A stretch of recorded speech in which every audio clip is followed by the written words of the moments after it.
নমস্কাৰ সকলোকে নৱবৰ্ষৰ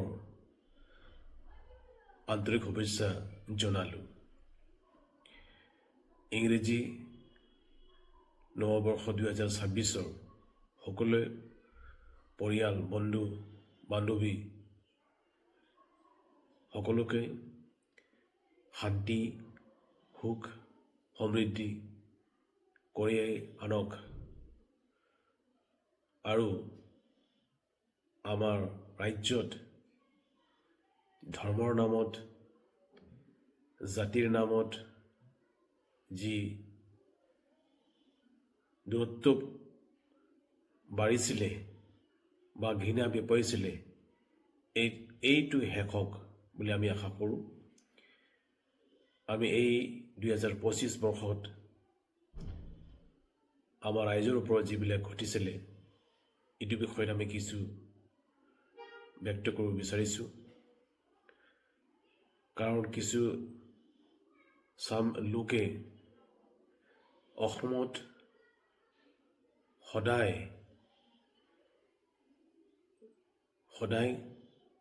সাম্প্ৰদায়িক মন্তব্য প্ৰকাশ কৰি পেলাই আমাৰ মাজত বিভাজন সৃষ্টি কৰিছে, আমাৰ মাজত দূৰত্ব বঢ়াইছে। ধৰ্মৰ নামত হিন্দু মুছলমান হিন্দু খ্ৰীষ্টান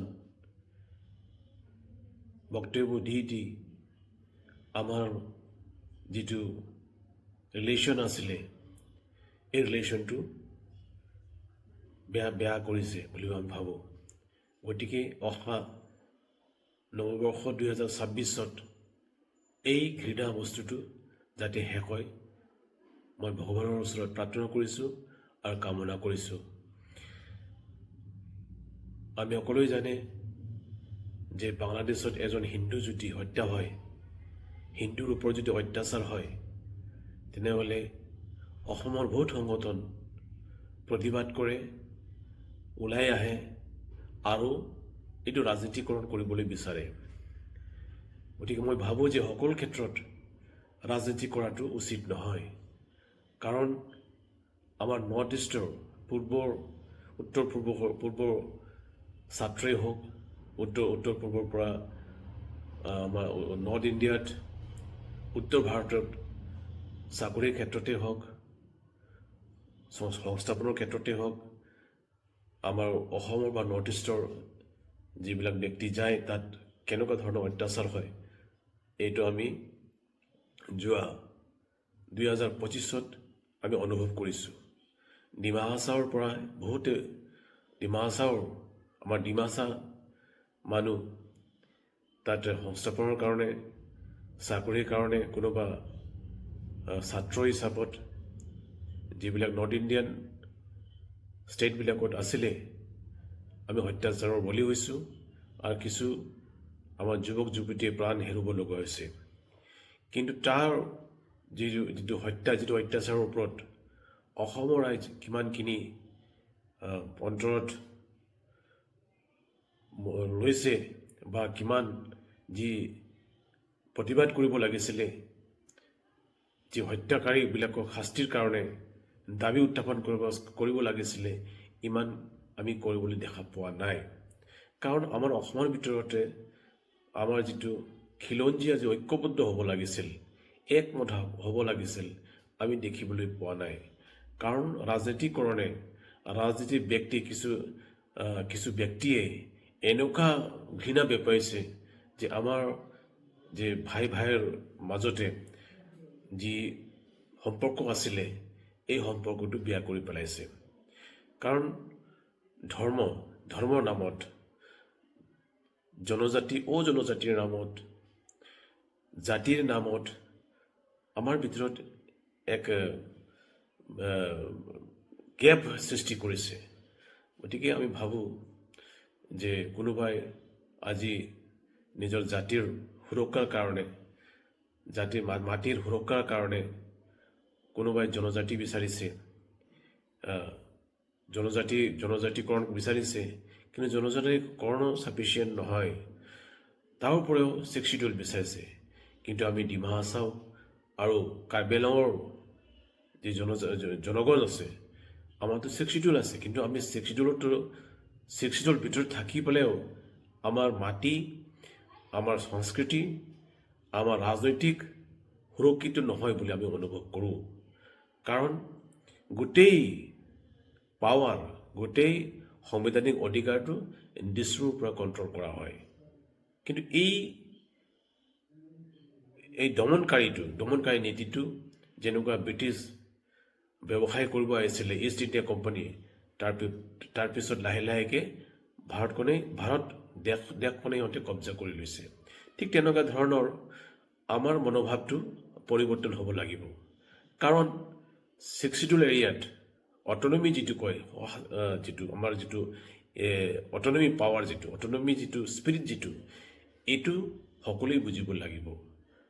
আমি দেখিছিলোঁ হৃদয় শইকীয়া ডাঙৰ সময়তো দেখিছোঁ, প্ৰফুল্ল মহন্তৰ যেতিয়া চিফ মিনিষ্টাৰ আছে তেতিয়াও আমি দেখিছিলোঁ, যেতিয়া তৰুণ গগৈ ডাঙৰীয়া চিফ মিনিষ্টাৰ আছিলে তেতিয়াও দেখিছোঁ আমি। কোনো দিনেই সেই সময়ত মুখ্যমন্ত্ৰীয়ে কাউন্সিলৰ ইলেকশ্যনত আমাৰ ডিমা হাছাও বা তেতিয়া নৰ্থ কাছাৰী অট'নমাছ কাউন্সিল, এতিয়া ডিমা হাছাও ডিষ্ট্ৰিক্ট, কোনো দিন আমি মুখ্যমন্ত্ৰীক দলে বলে গোটেই দিছপুৰ ইলেকশ্যনত কেম্পিং কৰিবলৈ দেখা পোৱা নাই। কাৰণ আমাৰ অটনমিৰ ওপৰত এৰি দিছে। এইটো অটনমিটো আমাৰ অটনমিটো আমি সিহঁতক ৰেচপেক্ট দিছে, ইজ্জত দিছিলে। কিন্তু আজি এনেকুৱা নহয়। আজি গোটেই কাউন্সিল ইলেকশ্যনত, কাৰণ সিহঁতৰ মেচিনাৰিজ আছে, গোটেই মেচিনাৰিজ, গভৰ্ণমেণ্ট চৰকাৰৰ মেচিনাৰিজ, গোটেই দিছপুৰ চিফ মিনিষ্টাৰ, মুখ্যমন্ত্ৰী, মন্ত্ৰী, কেবিনেট মন্ত্ৰী গোটেই গৈ তাতে কেম্পেইন কৰি যোনে দিছপুৰত গাদী দখল কৰে, যোনে দিছপুৰত ৰুলিং কৰে, সিহঁতে গৈ পেলাই তাত আমাৰ কাউন্সিল ইলেকশ্যনত প্ৰভাৱটো পেলায়। আৰু কাউন্সিল ইলেকশ্যন সিহঁতে কাউন্সিলৰ যিটো এক্সিকিউটিভ কমিটিটো, কাউন্সিলৰ চৰকাৰটো সিহঁতে গঠন কৰে। গতিকে তাত অটনমিটো নাইকিয়া হৈছে। যি ধৰণৰ বিচাৰে সিহঁতে, যাক তাত মুখ্য কাৰ্যবাহী কৰিব বিচাৰে, এই দিছপুৰৰ পৰাই সিহঁতে তাতে মুখ্য কাৰ্যবাহী, সিহঁতৰ কথা মতে যোনে চলিব, সিহঁতৰ ইয়েছমেন মানুহকে তাত CM পষ্টত বহাই দিয়ে আৰু তাৰ মতেতো চলে। গতিকে আজি যি 6 পাৱাৰত, 6 ক্ষমতাত আমাক মাটিৰ অধিকাৰ আছিলে, মাটিটো আমাৰ সম্পত্তিটো সুৰক্ষিত ৰখাৰ কাৰণে যিটো আমাক সাংবিধানিক কবচ দিছিলে, সাংবিধানিক আমাৰ অধিকাৰ দিছিলে, এইটো নাইকিয়া কৰি পেলাইছে। কাৰণ আজি ডাঙৰ ডাঙৰ উদ্যোগপতি, ডাঙৰ ডাঙৰ কৰ্পৰেটছবিলাক ডিমা হাছাওত আহি পেলাই সিহঁতে মাটি কৰা আৰম্ভ কৰিছে, মাটি কব্জা কৰা আৰম্ভ কৰিছে। গতিকে গোটেইটো মানে দিছপুৰৰ পৰা কণ্ট্ৰল কৰা হৈছে। গতিকে আমি ভাবোঁ যে আমি অনুৰোধ কৰোঁ দিছপুৰৰ পাৱাৰফুল ব্যক্তিবিলাকক যে যাতে আমাৰ অটনমিটো আমাক এৰি দিয়ক, আমাৰ যিটো ক্ষমতা, পাৱাৰটো, 6 যিটো পাৱাৰটো আমাক চলাবলৈ দিয়ক, তাৰ ৰাইজক চলাবলৈ দিয়ক। তাৰ ৰাইজে যাক বিচাৰে তাক ইলেক্ট কৰিব, তাক নিৰ্বাচিত কৰিব। ডিমা হাছাও ৰাইজে যাক বিচাৰে তাক CM পাতিব, আমাৰ ৰাইজৰ ওপৰত এৰি দিয়ক।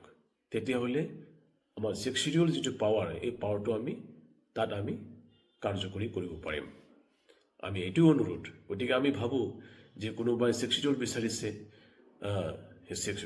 সুৰক্ষাৰ কাৰণে, সিহঁতৰ সম্পত্তি, সিহঁতৰ মাটি, সিহঁতৰ ৰাজনৈতিক ক্ষমতা, ৰাজনৈতিক যিটো অধিকাৰ, এইটো সুৰক্ষিত কৰাৰ কাৰণে সিহঁতে 6 বিচাৰিছে। এতিয়া 3টা জনজাতি, মিচিং, ৰাভা, 3টা জনজাতিয়ে এতিয়া 6 বিচাৰি আছে। আপোনাৰ কাশ্মীৰত, লাডাখত 6 বিচাৰি আছে। কাৰণ সিহঁতৰ সম্পত্তি, মাটি, অধিকাৰ এইটো সুৰক্ষিত হ'ব লাগে। কিন্তু আমাৰ কাৰ্বি আংলঙৰ ডিমা হাছাও আজি 6 থকা সত্ত্বেও আমি সুৰক্ষিত নহয়।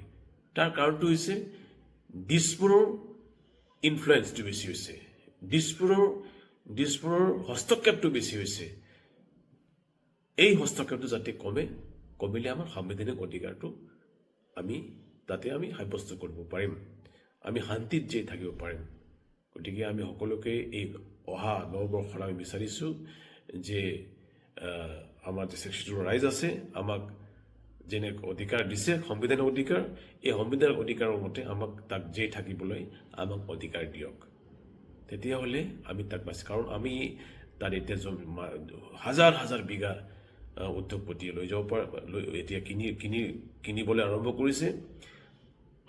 আৰু কাউন্সিলৰ পুতলা কাউন্সিল যিটো কয়, ডিচিপল কথা মতে বা কৰ্পৰেশ্যন কথা মতে চলা এজন CM বা এক্সিকিউটিভ কমিটি আজি পুৰা আমাৰ সাংবিধানিক যি অধিকাৰটো ধ্বংস কৰি পেলাইছে। যাতে এনেকুৱা ভৱিষ্যতত নহয়, আমি এইটো বিচাৰিছোঁ।